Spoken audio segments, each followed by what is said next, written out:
hoy lo que pasa en Medio Oriente es el 7 de octubre del 2023, hubo una invasión del grupo terrorista Hamas, un grupo palestino que gobierna la Franja de Gaza del 2007, a territorio israelí, murieron más de 1.200 personas y 250 más o menos fueron tomadas como rehén y se las llevaron a la Franja de Gaza. ¿Qué es la Franja de Gaza? La Franja de Gaza es parte del territorio palestino. Vos tenés Palestina, Cisjordania y la Franja de Gaza. Cisjordania es gobernada por la Autoridad Nacional Palestina, que sería como la autoridad reconocida mundialmente como gobernante de Palestina, y la Franja de Gaza, que la gobierna Hamas desde el 2007 de forma dictatorial.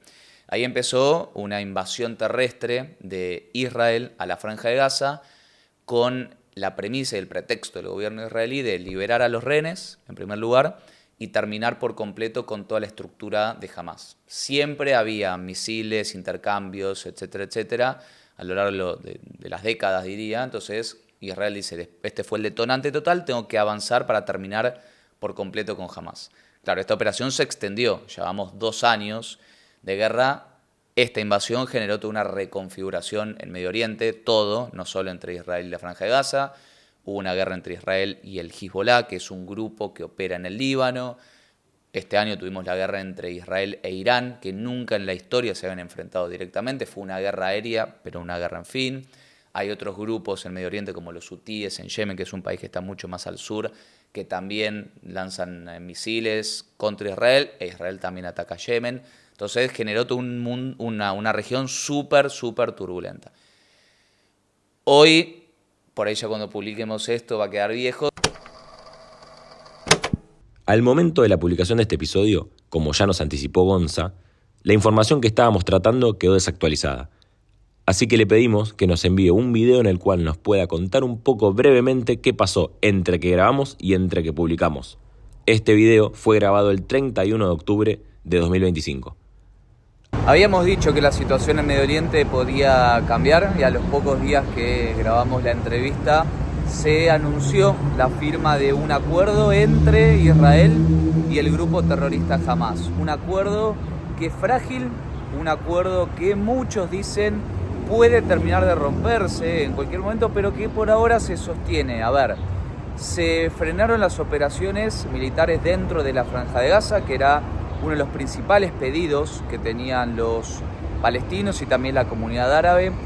Volvieron a Israel los 20 rehenes con vida, algo histórico, algo realmente histórico. Muchos pensaban que nunca o que muy difícilmente iban a volver los rehenes a Israel. Fueron entregados en un acto que estuvo cargado de emociones, que estuvo cargado sobre todo de optimismo sobre lo que fuese a pasar en el futuro y que sobre todas las cosas estuvo cargado de un simbolismo enorme, porque de vuelta, llegar a esa instancia no fue para nada fácil. A cambio, también Israel liberó a gran parte de los palestinos que estaban en las cárceles de Israel y ahora el grupo Hamas va devolviendo gradualmente a los rehenes que están muertos dentro de la Franja de Gaza, que es uno de los grandes reclamos que tiene Israel, porque en un comienzo se había pensado que iban a volver todos juntos.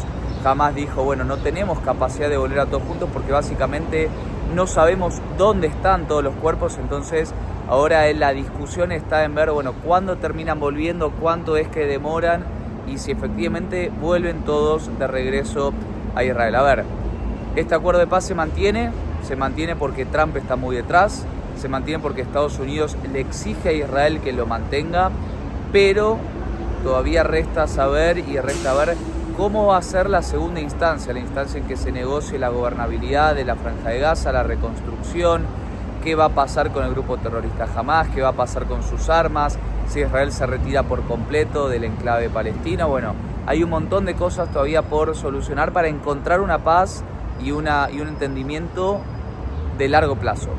Esto pasó después de que tuvimos la charla y es parte de estas actualizaciones que también se van dando en todo el mundo, porque vivimos justamente en un mundo que todas las semanas no nos deja de sorprender con noticias que reconfiguran regiones, que reconfiguran alianzas, y esta es una de ellas. Ahora sí, sigamos con el episodio. Se está negociando el acuerdo de paz propuesto por Trump. Posiblemente se alcance a un acuerdo de paz porque ya hay mucha presión de todos. Y ojalá en el corto plazo se logre la liberación de todos los rehenes, pero sobre todo la cosa es que se logre el fin de la guerra, ¿no? Porque siempre, y eso lo digo siempre, la guerra los más perjudicados son las personas, son los civiles. Y eso pasa en Gaza, pasa en Rusia, en Ucrania, pasa en África, pasa en el lugar donde haya una guerra. Vos fuiste ahí Estuve hace poco. el año pasado en 2 ¿Cómo oportunidades. fue esa experiencia? ¿En qué lugares estuviste exactamente? Y más que nada quiero saber cómo viste a cada perfil de ciudadano, tipo el ciudadano común israelí, el ciudadano común, si es que pudiste interactuar, por ahí más palestino. Sí. ¿Cómo vive esto? Sí, ¿cómo vive esto?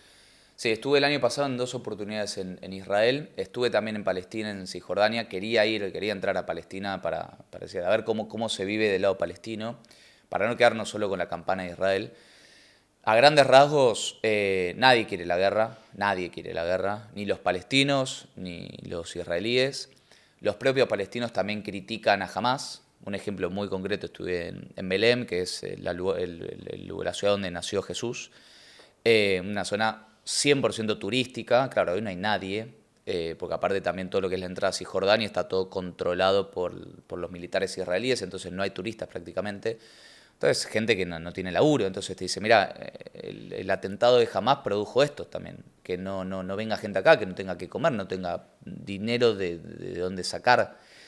Y del lado de Israel es muy loco, y como pasaba también en Ucrania, es una normalidad hasta que suena una sirena o hasta que cae un misil. Ellos están un poco más acostumbrados igual. Están súper acostumbrados, tienen todo el sistema de defensa antiaéreo, la famosa cúpula de hierro y otros sistemas de misiles que los protege un poquito más, pero sí, están muy acostumbrados. Suena la alarma, van adentro, se quedan un ratito, salen y siguen la vida normal como estaban. Es muy loco vivir eso.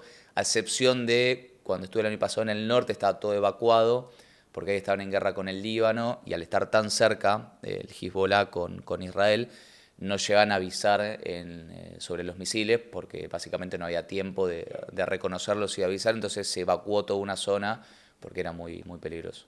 Siguiendo con un poco esto de cómo lo viven los ciudadanos, Sí.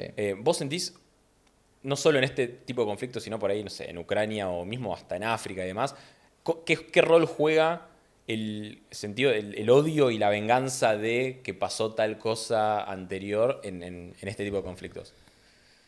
A ver, obviamente los sentimientos y el trasfondo está súper presente. Los ucranianos, vos le decís, ¿qué pensás de los rusos? Los odio.